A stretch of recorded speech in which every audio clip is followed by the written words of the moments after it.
Hello and welcome back to The Nerdy Teacher with your host Linda.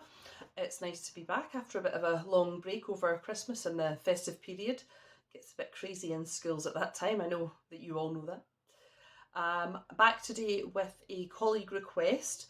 In my school this week, the head teacher has asked for the teachers to make sure that they hyperlink all the resources that they need in their planning documents to go along with the lessons and the lesson plans, so that if anyone's absent with illness, which quite a lot of people are at the moment with the flu going around again, the cover teacher has got access to, as well as the planning, they've also got access directly to all the resources they might need for the lesson. So a quick tutorial to give you an idea of the easiest ways to do that, and hopefully get you to organise your planning and make sure that everyone can access what they need when they are in your classroom. Or if you're being very generous and sharing your planning, the people you're sharing your planning with are able to access all the resources they need as well. So without further ado, let's get into it. So for this colleague request video, I'm going to show you how to add links in Google Docs. And there are three main ways of doing this. So what I've got on the screen at the moment is a basic literacy plan for a topic on animal reports, non-chronological reports. And I've got some resources that I want to link into the planning so that if I share the planning with someone else, they don't have to scrabble around looking for different bits and pieces. They can just click on the links directly in the document. So I'm going to start off with the National Geographic Kids website. And the first way of adding a link in your Google document is to simply copy and paste from the Omnibox the website address. So I've highlighted the text here and I've pressed Ctrl and C on my keyboard to copy, or you can right click and select copy. And then I'm flicking back to my document, and underneath where it says National Geographic Kids website, I'm going to just paste that in there. So I can do that by either right clicking and selecting paste, or Control and V on my keyboard. And as soon as I tap spacebar away from that, it turns automatically into a hyperlink. So now if I click on that hyperlink, it's showing me a little preview there, and if I click on the preview, it will open up the National Geographic Kids website again. So now I've got two open.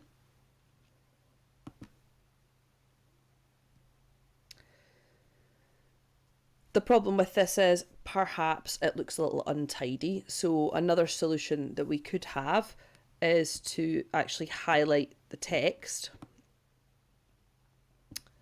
and change that text into a hyperlink.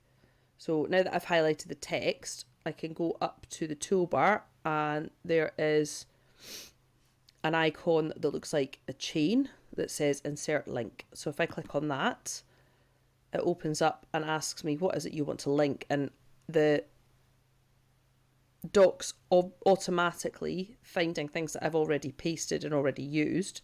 So I can simply click on the link there, or I can Control and V and paste my link in there, and it will come up with the link that I've put in. So I can click on that to confirm.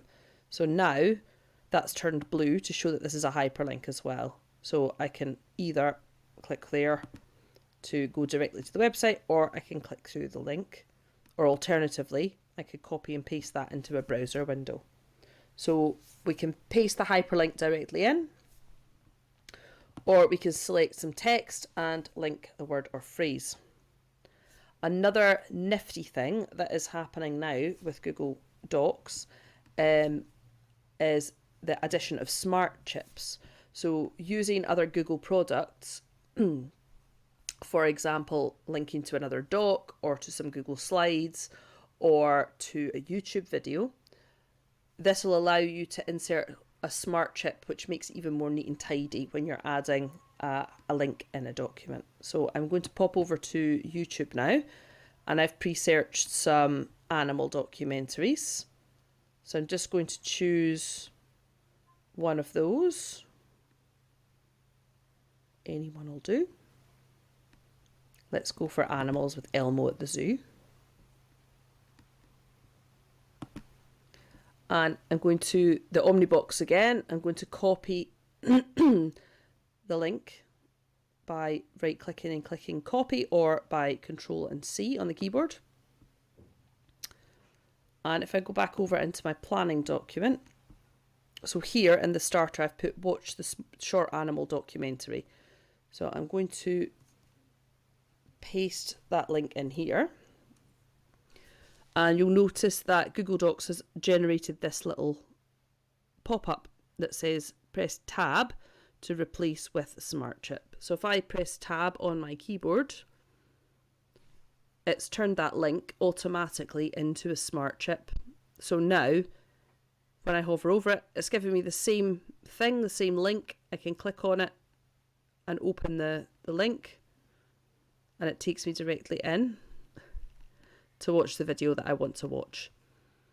So it does the same job as linking the text or as pasting in the hyperlink, but it looks a little bit more neat and tidy, and you can see it's mirrored the font that I'm using in the document in the Smartchip. So if I change the font of the document, the Smartchip's font will change as well to match that.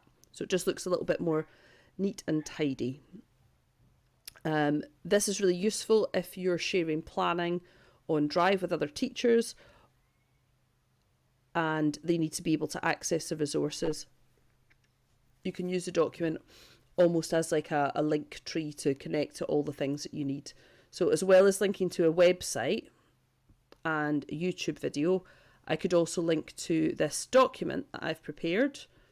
So this is a document that I want to print out. So I'm going to share that document to get the link. And I'll go back over here into my plan, and I can paste that into the resources as well. Control and V on the keyboard again, and you'll see again, because it's part of the Google family, it's telling me I can hit tab and I can replace it with the Smartchip. So now all the links that I need are saved inside the planning document, and when I share that with someone else, they have direct access to those links as well. They don't need to scrabble around looking through Google Drive or searching the internet for the bits and pieces that they need. Everything's contained. And those are your 3 ways of hyperlinking in a Google Doc. I hope you found that useful, and maybe you've learned something you didn't know already, and you can get your planning nice and organised for the spring term. Until next time, keep your heart in education and your head in EdTech. Goodbye.